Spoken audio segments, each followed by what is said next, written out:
Krishna, Krishna, Krishna, Krishna, Krishna, Krishna, Hey. Krishna, Krishna, Krishna, Krishna, Krishna, Krishna, Krishna, Hey. Krishna, Krishna, Krishna, Krishna, Krishna, Krishna, Rakshamam. Krishna, Krishna, Krishna, Krishna, Krishna, Krishna, Pahimam. Rama Raghava, Rama Raghava, Rama Raghava, Rakshamam. Krishna Keshava, Krishna Keshava, Krishna Keshava, Pahimam. So that's actually from the Chaitanya Charitamrita, Madhya Lila, chapter 7, text 96. Lord Chaitanya used to chant that as he was walking along the road when he was going from one place to the other. Okay, so we're reading from the Krishna book, and I want to read a few. No, that was the Jai Radha Madhava for the Krishna book. Yes. No.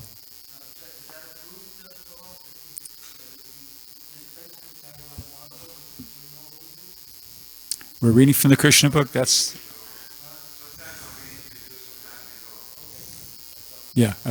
why I made the point. When we read from the Chaitanya Charitamrita, we don't chant Jai Radha generally. We just chant Jaya Jaya Sri Chaitanya Jaya Nityananda.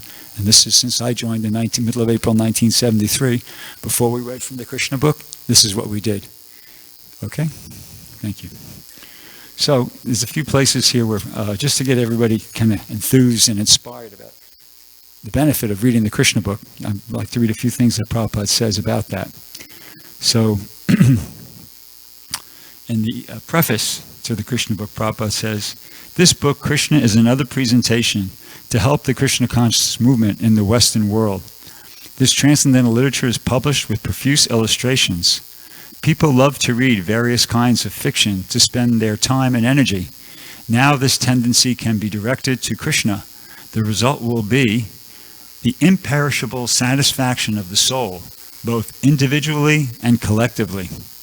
One will find that by reading one page after another, an immense treasure of knowledge in art, science, literature, philosophy, and religion will be revealed, and ultimately, by reading this one book, Krishna, love of Godhead will fructify."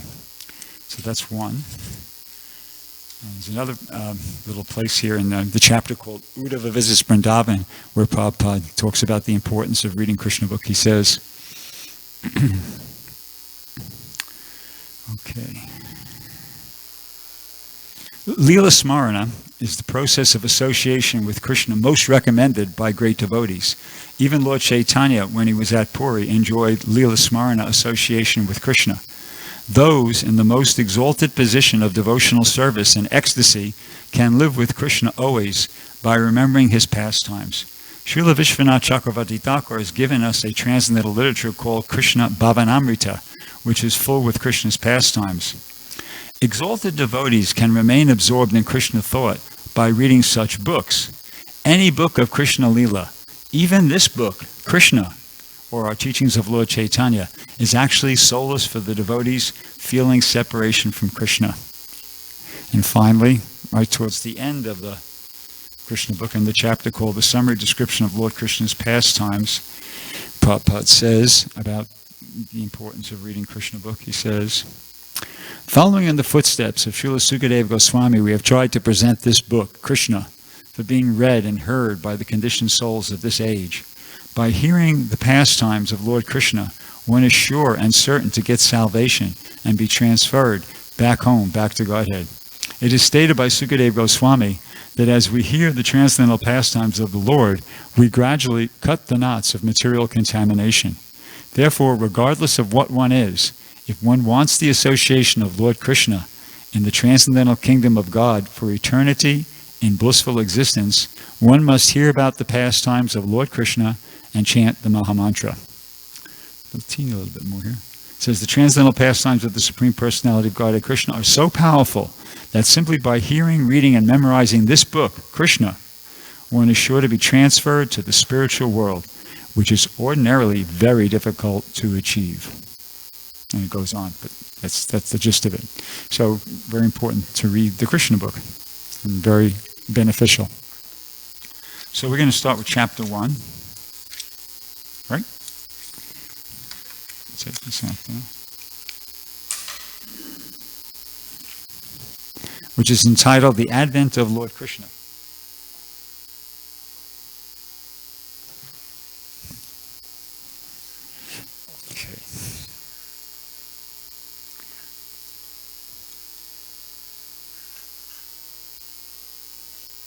Okay. Once the world was overburdened by the unnecessary defense force of different kings, who were actually demons, but were posing themselves as the royal order.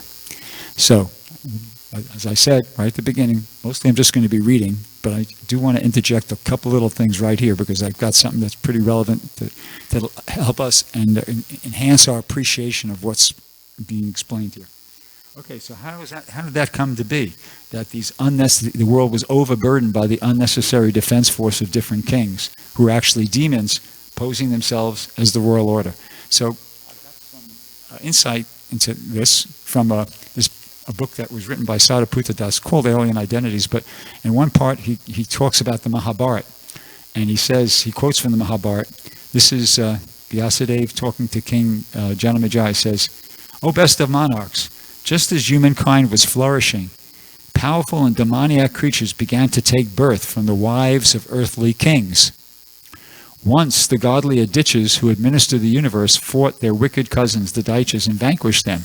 Bereft of their power and positions, the Daityas began to take birth on this planet, having carefully calculated that they could easily become the gods of the earth." This is from the Mahabharata I'm reading.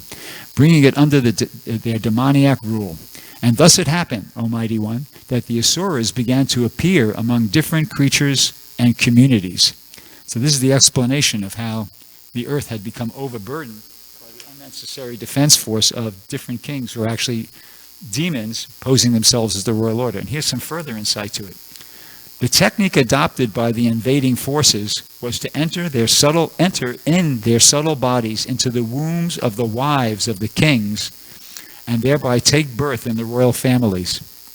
In this way, they seized control of earthly governments and were able to exploit the earth as they liked. They won the war without even having to fire a shot. That was pretty clever. They just took birth in the wombs of the wives of the earthly kings, and they became the kings. And they took over like that. Goes on to say here, and that's pretty much it. As the demoniac creatures continued to take birth on the earth herself could not bear the weight of their presence, and we're going to hear that. Having fallen from their positions in the higher planets, the sons of Diti and Danu thus appeared in this world as monarchs endowed with great strength and in many other forms. So the many other forms are Putana, Bakasura, Agasura, Vatsasura, all those Asuras. They're the many other forms, right? They were bold and haughty, and they virtually surrounded the water-bounded earth, ready to crush those who would oppose them. They harassed the teachers, rulers, merchants, and workers of the earth and all other creatures. Moving about by the hundreds and thousands, they began to slay the earth's creatures, and they brought terror to the world. Unconcerned with godly culture of the Brahmins, they threatened the sages who sat peacefully in their forest ashrams, for the so-called kings were maddened by the strength of their bodies. So, some further insight into what we're hearing. And then the rest we could just hear from the Krishna book. So it goes on. At that time, the whole world became perturbed, and the predominating deity of this earth, known as Bhumi, went to see Lord Brahma to tell of her calamities due to the demoniac kings. Bhumi assumed the shape of a cow and presented herself before Lord Brahma with tears in her eyes. She was bereaved and was weeping just to invoke the Lord's compassion.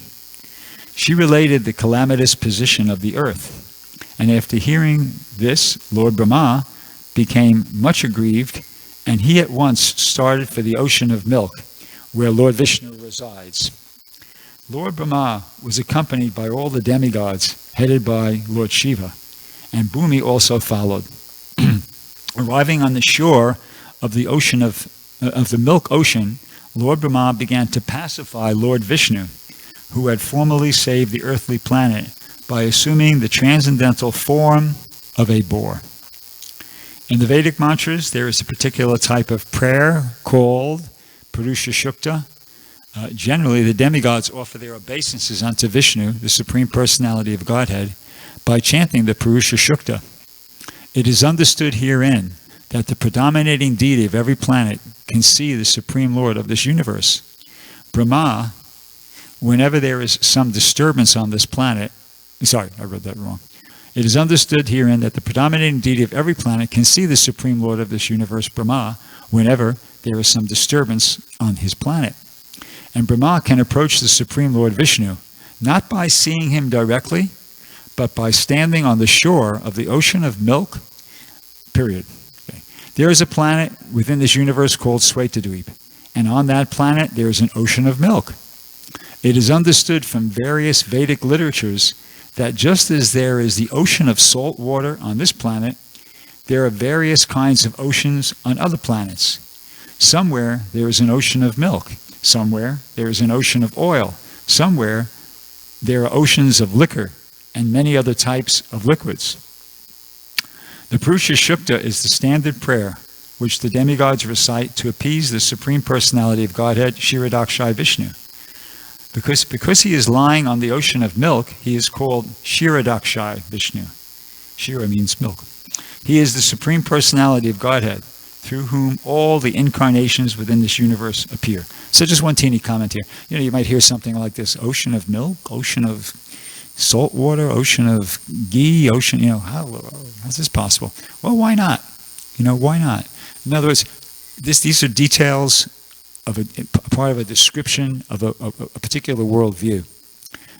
The predominating worldview today is that the origin of everything is the absence of knowledge, the absence of organized form, and the absence of any kind of experience. Why should we accept that worldview? I mean, it doesn't tally up with my immediate experience. I mean, look here, this table, this here, these cards. Everything within our experience in human life, there's knowledge, there's intent in producing it, and there's talent and abilities. So why jump to another explanation? What's wrong with that explanation for the ultimate origin of everything? That the ultimate origin of everything is the presence of an eternal form of blissful knowledge. And that's what we accept as an axiomatic truth. That's us. That makes perfect sense to me. Why do I have to accept the absence of knowledge, the absence of organized form, the absence of any kind of experience as the ultimate origin of everything? Why not the presence of knowledge, the presence of an eternal form of positive, blissful experience? That's Krishna consciousness, and these are some of the details of that worldview. The beginning is not a vacuum; it's a plenum. Vacuum means nothing. Plenum means everything. Anyway, that's one little comment there. Okay, so reading on. After all the demigods offered the Purusha Shukta prayer to the Supreme Personality of Godhead, they apparently heard no response. Then Lord Brahma personally sat in meditation, and there was a message transmission from Lord Vishnu to Brahma. Brahma then broadcast the message to the demigods. That is the system of receiving Vedic knowledge. The Vedic knowledge is received first by Brahma, from the Supreme Personality of Godhead, through the medium of the heart, period. As stated in the beginning of Srimad Bhagavatam, Tene Brahma Rida Yadadi Kavaye. The transcendental knowledge of the Vedas was transmitted to Lord Brahma through the heart. Here also, in the same way, only Brahma could understand the message transmitted by Lord Vishnu, and he broadcast it to the demigods for their immediate action. I think that's kind of an important point there, that only Brahma could understand the message transmitted by Lord Vishnu. So he was qualified, and even the demigods weren't qualified to understand it through the heart. They had to hear it from Lord Brahma. So we have to, in our attempt to advance in devotional service, understand that we have to hear from the parampara. We shouldn't be expecting Krishna does say in the 10th chapter of the Bhagavad Gita that to those who are constantly devoted and worship me with love, I give them the intelligence by which they can come to me. But we shouldn't necessarily take that as meaning dictation by Krishna from within the heart, although that could be the case if somebody becomes advanced enough. But you hear from the advanced devotees, you hear from the acharyas in the parampara disciplic succession. Lord Brahma was qualified directly here from Krishna Vishnu within his heart, but these other demigods weren't, and maybe we're not either. So just a thought. Okay, so reading on. The message was this: the Supreme Personality of Godhead would appear on the earth very soon, along with his supreme powerful potencies. And as long as he remained on the earth planet to execute his mission of annihilating the demons and establishing the devotees, the demigods should also remain there to assist him. They should all immediately take birth in the family of the Yadu dynasty, wherein the Lord would also appear in due course of time. So in other words, the demigods and Krishna are not going to take that what's happening lying down. Okay, they're aware. The demons have all taken birth, and they're with the intention of taking over the earth. And Bhumi has become aware of that, so she goes to Lord Brahma and explains to him, "Hey, we got a problem." And then Lord Brahma goes to Lord Vishnu, and they got a plan. They have a plan how they're going to counteract what the demons are trying to do. So it goes on. The Supreme Personality of Godhead himself, Krishna, would personally appear as the son of Vasudeva. Before his appearance, all the demigods, along with their wives, should appear in different pious families in the world, just to assist the Lord in executing his mission. The exact word used here is tat priyartam, which means the demigods should appear on the earth in order to please the Lord. In other words, any living entity who lives only to satisfy the Lord is a demigod. The demigods were further informed that the plenary portion of Lord Krishna, Ananta, who is maintaining the universal planets by extending his millions of hoods, would also appear on earth before Lord Krishna's appearance. They were also informed that the external potency of Vishnu, Maya, with whom all the conditioned souls are enamored, would also appear by the order of the Supreme Lord, just to execute his purpose. So it seems like, as I said, Krishna's not taking this lying down, and they really basically got a whole all-star team that's going to come here. After instructing and pacifying all the demigods, as well as Bhumi with sweet words, Lord Brahma, the father of all Prabhupatis, or progenitors of the universal population, that's what a Prabhupati is, a progenitor of the universal population, departed for his abode, the highest material planet called Brahmaloka. The leader of the Yadu dynasty, King Shurasena, was ruling over the country known as Mathura, wherein lies the city of Mathura, as well as the district known as Shurasena, which was named after him. On account of the rule of King Shurasena, Mathura became the capital city of all the kings of the Yadus. Mathura was also made the capital of the kings of the Yadu dynasty because the Yadus were a very pious family and knew that Mathura is the place where Lord Sri Krishna lives eternally, just as he lives in Dwarka. Once upon a time, Vasudeva, the son of Shurasena, just after marrying Devaki, was going home on his chariot with his newly wedded wife. The father of Devaki, known as Devaka, had contributed a sufficient dowry because he was very affectionate toward his daughter. He had contributed hundreds of chariots completely decorated with gold equipment, period. At that time, the reason I say period, sometimes I'm not familiar with this, so I'm reading it. Anyway, just so you know, get the right emphasis. At that time, Kamsa, the son of Ugrasen, in order to please his sister Devaki, had voluntarily taken the reins of the horses of Vasudev's chariot, and was driving. According to the custom of the Vedic civilization, when a girl is married, the brother takes his sister and brother-in-law to their home, because the newly married girl may feel too much separation from her father's family. The brother goes with her until she reaches her father-in-law's house. The full dowry contributed by Devaka was as follows: 400 elephants fully decorated with golden garlands, 15,000 decorated horses, 1,800 chariots. He also arranged for 200 beautiful girls to follow his daughter, period.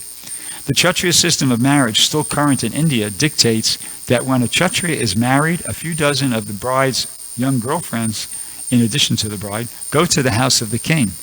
The followers of the queen are called maidservants, but actually they act as friends of the queen. This practice is prevalent from time immemorial, traceable at least to the time before the advent of Lord Krishna 5,000 years ago. So Vasudeva brought home another 200 beautiful girls along with his wife Devaki. While the bride and bridegroom were passing along on the chariot, there were different kinds of musical instruments playing to indicate the auspicious moment. There were conch shells, bugles, drums, and kettle drums combined together. They were vibrating, a nice concert. The procession was passing very pleasingly, and Kamsa was driving the chariot, when suddenly there was a miraculous sound vibrated from the sky, which especially announced to Kamsa, "Kamsa, you are such a fool. You are driving the chariot of your sister and your brother-in-law, but you do not know that the 8th child of this sister will kill you." Kamsa was the son of Ugrasena of the Bhoja dynasty. It is said that Kamsa was the most demoniac of all the Bhoja dynasty kings. Immediately after hearing the prophecy from the sky, he caught hold of Devaki's hair and was just about to kill her with his sword. Vasudeva was astonished at Kamsa's behavior, and in order to pacify the cruel, shameless brother-in-law, he began to speak as follows. With great reason and evidence, he said, "My dear brother-in-law Kamsa, you are the most famous king of the Bhoja dynasty, and people know that you are the greatest warrior and a valiant king. How is it that you are so infuriated that you are prepared to kill a woman who is your own sister at this auspicious time of her marriage?"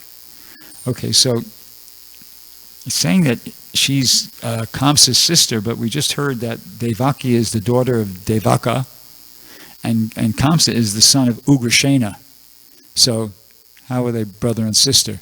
Well, the only thing I could come up with was maybe there's a relationship between Ugrasena and Devaka, because sometimes Krishna and Arjuna are referred to as brothers. They have this thing of cousin brother in the Vedic culture. It's if the relationship's really close like that, they refer to it as brother and sister. It's not technically that, but so technically, according to this, Kamsa is not the brother of Devaki, because his father is Ugrasena and Devaki's father is Devaka. And Devaka and Ugrasena are not the same person. But anyway, it might be what we'd have to do some research. That makes sense? Yeah. Okay, so how is it that I read that. Why should you be so much afraid of death? Death is already born along with your birth. From the very day you took your birth, you began to die. Suppose you are 25 years old. That means you have already died 25 years. Every moment, every second, you are dying. Why then should you be so much afraid of death? Final death is inevitable. You may die either today or in 100 years. You cannot avoid death. Why should you be so much afraid? Actually, death means annihilation of the present body.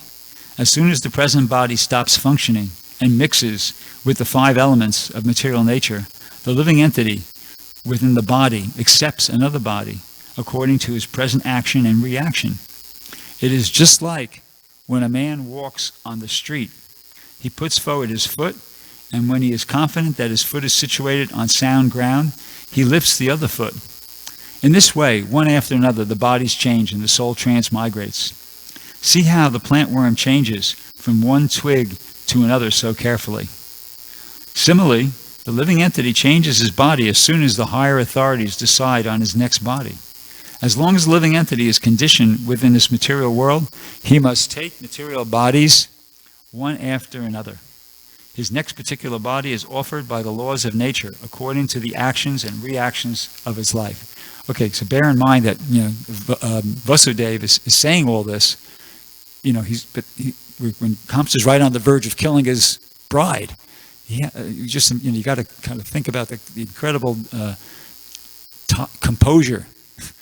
He's in a very difficult situation. Kamsa is just about to he took out his sword. Actually, he was wanting to, kill Devaki, he's able to, stay cool and preach this amazing philosophy, so expertly. He's quite an amazing person.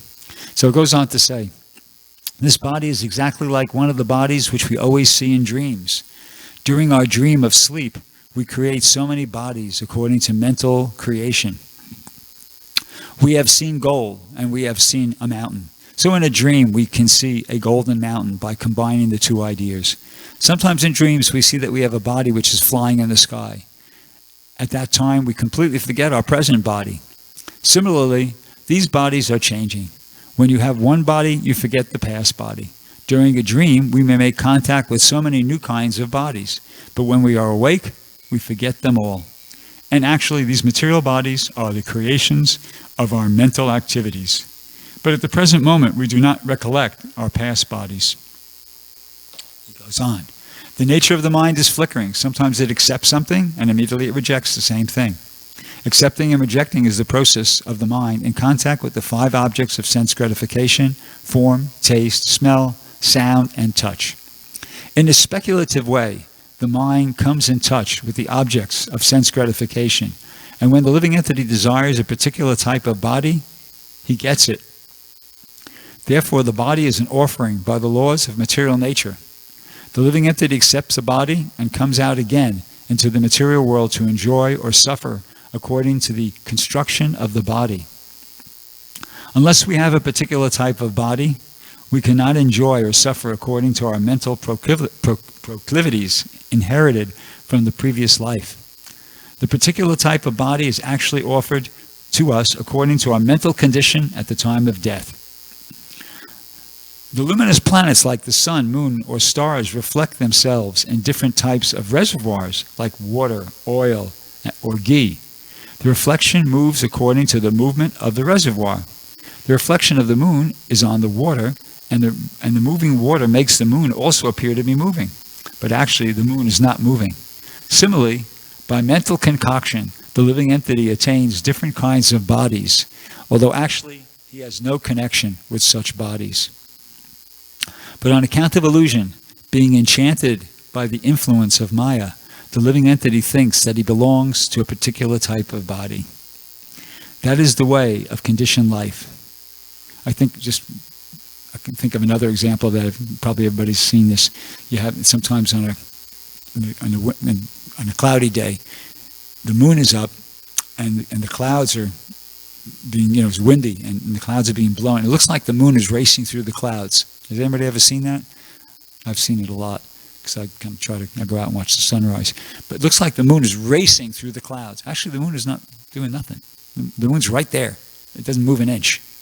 And it's just the clouds that are zipping by like that. And the moon is like, 250,000 miles, according to the scientists saying it was 250,000 miles out there. The clouds are maybe just like a mile or so above, But the appearance is, look at the moon is racing through the clouds. Nothing to do with that. It's totally illusion. So in the same way, we're identifying with these bodies, but then really nothing to do with who we really are. Anyway, reading on. That is the way of conditioned life. Suppose a living entity is now in a human form of body. He thinks that he belongs to the human community or a particular country or particular place. He identifies himself in that way and unnecessarily prepares for another body, which is not required by him. Such desires and mental concoctions are the cause of different types of bodies. The covering influence of the material nature is so strong that the living entity is satisfied in whatever body he gets. That's an important thing right there. The covering influence of the material nature is so strong, very strong. In other words, when Krishna is going to create an illusion, he does a good job. He does a good job, and that's, So it goes on. Therefore, I beg to request you not to be overwhelmed by the dictation of your mind and body. Vasudeva thus requested Kamsa not to be envious of his newly married sister. One should not be envious of anyone because envy is the cause of fear both in this world and in the next. When one is before Yamaraj, the Lord of punishment after death, period. Vasudeva appealed to Kamsa on behalf of Devaki, stating that she was his younger sister. He also appealed at an auspicious moment at the time of marriage. A younger sister or brother is supposed to be protected as one's child. The position is overall so delicate, Vasudeva reasoned, he's thinking to himself, he's not saying that to Kamsa, that if you kill her, it will go against your high reputation. Oh no, maybe he is saying that to Kamsa. Yeah, he is saying that to Kamsa. The position is overall so delicate, Vasudeva reasoned, he's out loud, that if you kill her, he's talking to Kamsa, it will go against your high reputation. In this way, Vasudeva tried to pacify Kamsa by good instruction, as well as by philosophical discrimination. But Kamsa was not to be pacified because his association was demoniac. Because of his demoniac associations, he was a demon, although born in a very high royal family. A demon never cares for any good instruction. He is just like a determined thief. One can give him moral instruction, but it will not be effective. Similarly, those who are demoniac or atheistic by nature can hardly assimilate any good instruction, however authorized it may be. That is the difference between demigod and demon. Those who cannot accept good instruction and try to live their lives in that way are called those who can accept good instruction and try to live their lives in that way are called demigods. And those who are unable to take such good instruction are called demons. Failing in his attempt to pacify Kamsa, Vasudeva wondered how he could protect his wife, Devaki. When there is imminent danger, an intelligent person should try to avoid the dangerous position as far as possible. But if in spite of endeavoring by all intelligence, one fails to avoid the dangerous position, there is no fault on his part. One should try his best to execute his duties, but if his attempt fails, he is not at fault. Vasudeva thought of his wife as follows: for the present, let me save the life of Devaki. Then later on, if there are children, I shall see how to save them. So he's a very smart person. I mean, it's like he just gave an amazing little lecture to Kamsa, presented the philosophy super expertly, right? In a very difficult situation. Didn't work because Kamsa is such a full-on demon, right? But now he's got immediately, boom, he's come up with another plan. He's got a, plan B. Let's try plan B. And this is plan B. He further thought, if in the future I get a child who can kill Kamsa, just as Kamsa is thinking, then both Devaki and the child will be saved because the law of providence is inconceivable. But now, some way or other, let me save the life of Devaki. There is no certainty how a living entity contacts a certain type of body, just as there is no certainty how a blazing fire comes in contact with a certain type of wood in the forest. When there is a forest fire, it is experienced that the blazing fire sometimes leaps over one tree and catches another by the influence of the wind. Similarly, a living entity may be very careful in the matter of executing his duties, but it is still very difficult for him to know what type of body he's going to get in his next life. I had a little realization about that. Years ago, I was living in Australia, and I was on a program where we were trying to sell full sets of books. And I remember we visited this one place in Perth, or maybe it was, Adelaide Hills, and they had fires, and we were visiting somebody, and they were right in this neighborhood where a lot of houses were burned down, and he was describing to us exactly what we just heard here, that the fire would burn one house, and then it just totally skipped the house he was in, jumped over and burned the house next to him. So, you can't tell. You can't predict. It's not like the fire, okay, this one, then that one, then this. No, it's burning here, and then the wind blows and the fire shoots over to some house 100 yards away, burns that one down. And, so it's like that. So I had first-hand experience of what's being described here. Maharaj Bharat was very faithfully executing the duties of self-realization, but by chance he developed temporary affection for a deer. In his next life, he had to accept the body of a deer.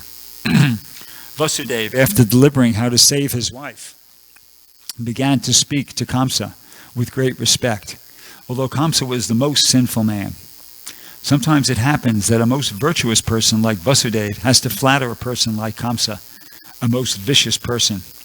That is the way of all diplomatic transactions.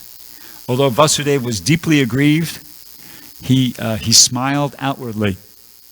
He's really a great, very intelligent and good diplomat and politician. He addressed the shameless Kamsa in that way because he was so atrocious. Vasudeva said to Kamsa, "My dear brother-in-law, please consider that you have no danger from your sister. You are awaiting some danger because you have heard a prophetic voice in the sky, but the danger is to come from the sons of your sister who are not present now. And who knows? There may or may not be sons in the future. Considering all this, you are safe for the present. Nor is there cause for fear from your sister. If there are any sons born of her, I promise that I shall present all of them to you for necessary action. So this is plan B you're hearing right now. So then it says, Kamsa knew the value of Vasudev's word of honor, and he was convinced by his argument. For the time being, he desisted from the heinous killing of his sister. Thus, Vasudeva was pleased and praised the decision of Kamsa. In this way, he returned to his home. Right? Okay, it goes on. How much more do we have? Try to finish the chapter. Yeah. Each year thereafter, in due course of time, Devaki gave birth to a child. Thus she gave birth to 8 male children, as well as 1 daughter. When the first son was born, Vasudeva kept his word of honor and immediately brought the child before Kamsa. It is said that Vasudeva was very much elevated and famous for his word of honor, and he wanted to maintain his fame. Although it was very painful for Vasudeva to hand over the newly born child, Kamsa was very glad to receive him. But he became a little compassionate with the behavior of Vasudeva. This event is very exemplary. For a great soul like Vasudeva, there is nothing considered to be painful in the course of discharging one's duty. A learned person like Vasudeva carries out his duties without hesitation. On the other hand, a demon like Kamsa never hesitates in committing any abominable action. It is said, therefore, that a saintly person can tolerate all kinds of miserable conditions of life, and a learned man can discharge his duties without awaiting favorable circumstances. A heinous person like Kamsa can act in any sinful way, and a devotee can sacrifice everything to satisfy the Supreme Personality of Godhead. Okay, 2 more pages left. How are we doing for time? Good. All right, let's see if we can do it. Kamsa became satisfied by the action of Vasudeva. He was surprised to see Vasudeva keeping his promise and being compassionate upon him, and pleased, he began to speak as follows.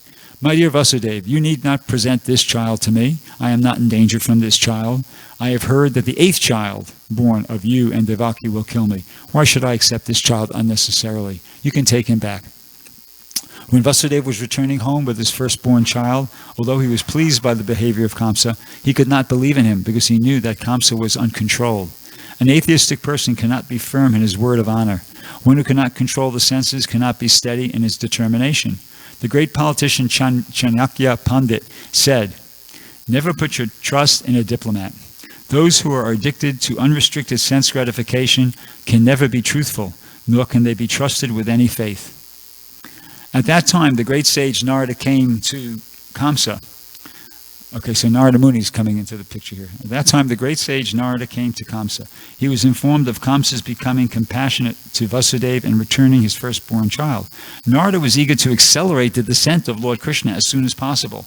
He therefore informed Kamsa that in Vrindavan, personalities like Nanda Maharaj and all other cowherd men and their wives, and on the other side, Vasudeva, his father Surasena, and all his relatives born in the family of Vrishni of the Yadav dynasty, along with all their friends and well-wishers, were actually demigods. Hey, whose side is he on? Narada warned Kamsa to be careful of them, since Kamsa was his friend and advisors. Since Kamsa and his friends and advisors were all demons, demons are always afraid of demigods. After being thus informed by Narada about the appearance of the demigods in different families, Kamsa at once became very much alarmed. He understood that since the demigods had already appeared, Lord Vishnu must be coming soon. He at once arrested both his brother-in-law Vasudeva and Devaki and put them behind prison bars. Within the prison, shackled in iron chains, Vasudeva and Devaki gave birth to a male child year after year, and Kamsa, thinking each of the babies to be the incarnation of Vishnu, killed them one after another. He was particularly afraid of the 8th child, but after the visit of Narada, he came to the conclusion that any child might be Krishna. Therefore, it was better to kill all the babies who took birth from Devaki and Vasudeva. This action of Kamsa is not difficult, very difficult to understand. There are many instances in the history of the world of persons in the royal order who have killed their father, brother, or whole family and friends for the satisfaction of their ambitions. There is nothing astonishing about this. For members of the demoniac, greedy royal order can kill anyone for their nefarious ambitions. Kamsa was made aware of his previous birth by the grace of Narada. He learned that in his previous birth he had been a demon of the name Kalanini, and that he had been killed by Vishnu. Having now taken his birth in the Bhoja family, he decided to become the deadly enemy of the Yadu dynasty. Krishna was going to take birth in that family, and Kamsa was very much afraid that he would be killed by Krishna, just as he had been killed in his last birth. He first of all imprisoned his father, Ugrasena, because he was the chief king of the Yadu, Bhoja, and Anhaka dynasties. He also occupied the kingdom of Shurasena, Vasudev's father. He declared himself the king of all such places. Thus ends the Bhaktivedanta purport of the first chapter of Krishna, the advent of Lord Krishna. Anybody have anything they'd like to say? Yeah, Ravindranath.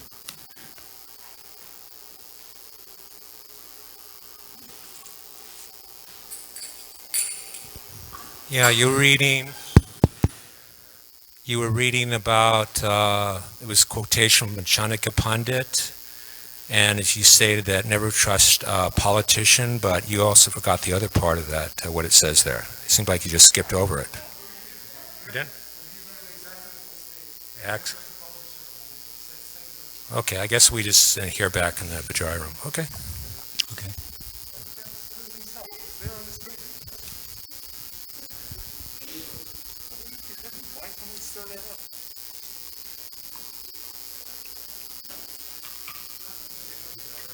Anybody else have anything they want to say?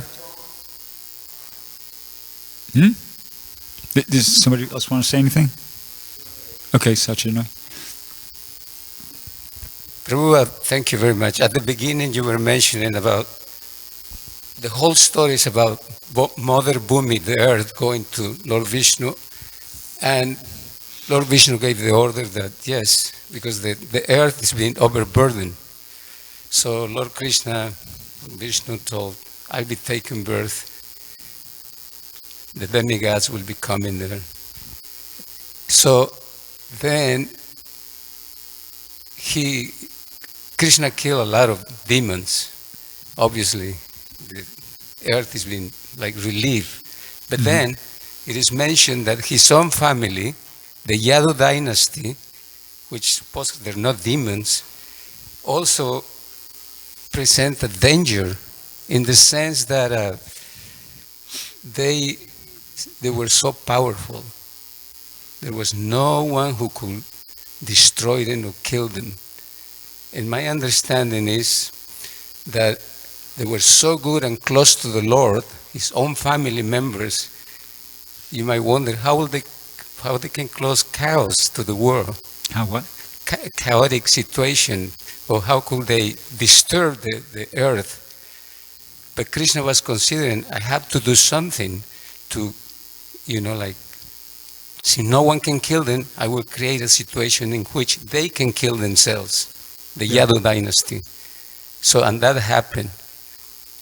And in the 11th canto, it is mentioned in some purpose, some devotees, that even in the family of great sages and great devotees, Mahatmas, their own family members sometimes, they create disturbance, like in the case of Advaita Charya, Nityananda. Ravana. Prabhupada mentions the Nityananda Vamsa, and they were deviating. And even they mention Lord Chaitanya Mahaprabhu was married twice, but he didn't have family, children. And then it's mentioned that our own Prabhupada, his children, they were not that interested in, following the principles as, is expected. So this is like a reflection that I'm conveying, that even sometimes, like you were mentioning, the demons were taking birth in powerful kings there to flourish.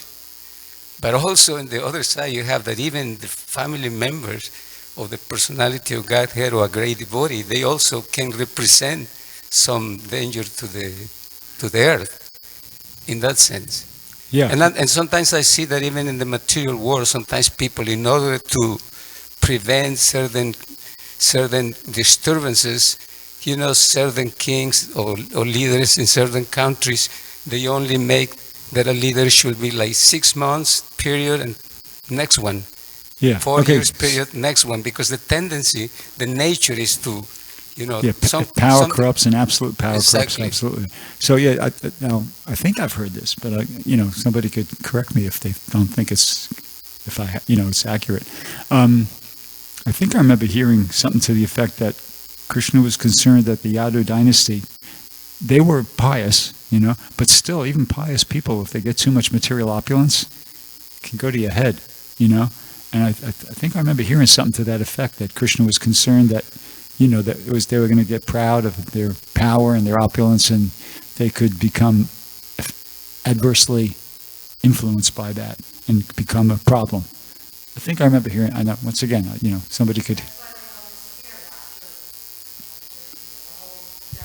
Right. So that is accurate. And Krishna arranged that because he was anticipating that possibly could happen. So let's take them all back. Yeah. Okay. And the innocent people will follow them. That's the problem too, because they say, "Oh, this is the family of Krishna. So what's wrong with that?" Mm-hmm. So the innocent people will just go along with, but actually, it's not what Krishna was desiring from those people. Yeah. Anybody else have anything they'd like to say? Okay, thank you very much. Krishna book ki jai. Srila Prabhupada ki jai.